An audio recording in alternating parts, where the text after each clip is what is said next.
Now, on the election edge, President Biden testing positive for COVID-19 as calls for him to exit the race continue. Plus, the attempted assassination of Donald J. Trump. What's next for the investigation? And a news-making Republican National Convention. Everything that has occurred. Good afternoon, I'm Jackson Mitchell, and you're watching The Election Edge as we are now 110 days away from the November 5th general election. First up, though, breaking news. Late yesterday, President Biden testing positive for COVID-19. According to a press release, it is said he is experiencing mild symptoms and is okay.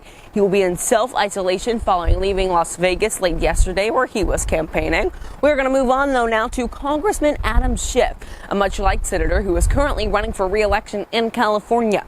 The Los Angeles Times reporting late Wednesday that Senator Schiff cited, quote, serious concerns on the candidacy of President Biden. Let me read you a piece from that LA Times story. In his statement, Schiff said Biden has been one of the most consequential presidents in our nation's history, and his lifetime of service as a senator, a vice president, and now as president has made our country better. Schiff said the choice to withdraw from the campaign is President Biden's alone, but that he believes it is time for Biden to pass the torch and secure his legacy of leadership by allowing another Democrat to beat Trump. Schiff is the 20th congressional Democrat to call on President Biden to now exit the race. We are going to turn now, though, to the attempted assassination of Donald Trump. It has truly been a history-making week when it comes to this topic. Now, if you have not been paying attention to this story throughout, I advise you go to my Facebook page where I have a complete summary updated there.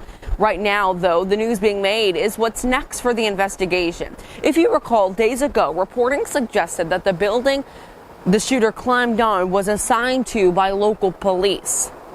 Now, Brooklyn News has learned differently. Edward Natale, Butler Township Commissioner, posted on Facebook, quote, I want to say as clearly as can be said, the Butler Township Police Department had no security detail for this event. There were 7 officers, all assigned to traffic detail. Brooklyn News is also learning that both the Senate and the House have been briefed on this matter and will both be conducting their own investigations as questions continue to face the Secret Service and other agencies that were involved as to what failed. Now, President Trump did make his first appearance since at the Republican National Convention. Take a look here. He had a bandage on his right ear, which was wounded by gunfire on Saturday evening. I'm going to continue following everything when it comes to the matter of the Republican National Convention, and that is where we're turning right now, as Donald Trump announced J.D. Vance as his presidential pick. He spoke yesterday at the RNC. Here's a few clips. We'll talk on the other side. We've heard about villains and their victims. I've talked a lot about that, but let me tell you about the future. President Trump's vision is so simple and yet so powerful. We're done, ladies and gentlemen, catering to Wall Street. We'll commit to the working man.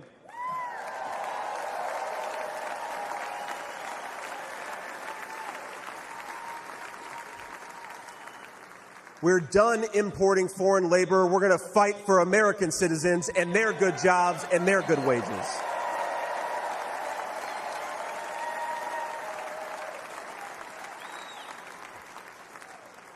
We're done buying energy from countries that hate us. We're going to get it right here from American workers in Pennsylvania and Ohio and across the country.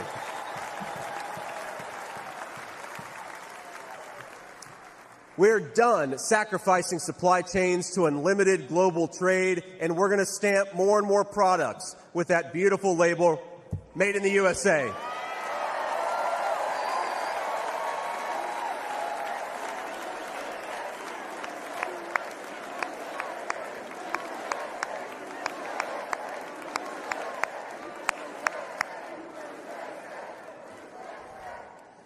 We're going to build factories again. Put people to work making real products for American families made with the hands of American workers. Together, we will protect the wages of American workers and stop the Chinese Communist Party from building their middle class on the backs of American citizens.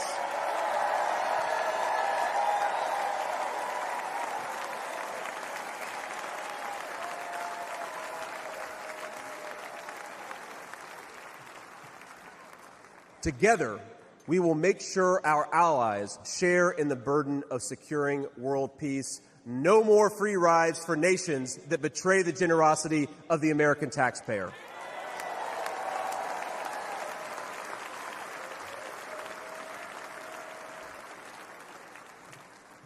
Together, we will send our kids to war only when we must. But as President Trump showed with the elimination of ISIS and so much more, when we punch, we're going to punch hard.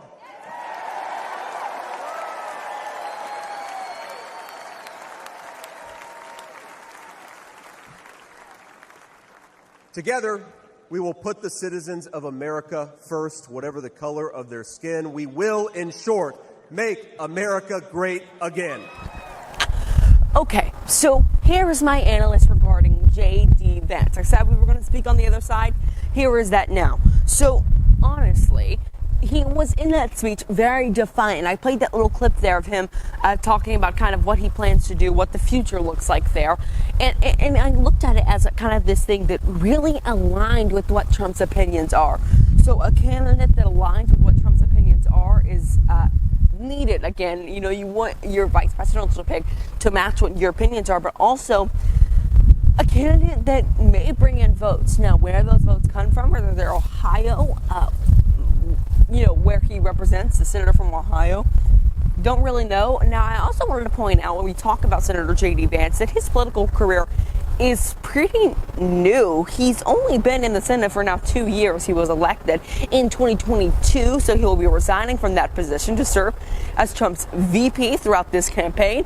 And if Trump were to win the election, he would then become the United States vice president. So something very clear that we are going to watch for in this election. A very interesting character, but now back to the election edge. Now, Donald Trump is expected to speak tonight at the Republican National Convention, his first speech since the attempted assassination. Something I will be watching closely as I focus a lot on my coverage on politics as the general election nears. Also, on Tuesday, at the RNC, Sarah Huckabee Sanders spoke. Here is a few clips of that. What a powerful story to follow. Good evening. I'm Sarah Huckabee Sanders. Not even an assassin's bullet could stop him.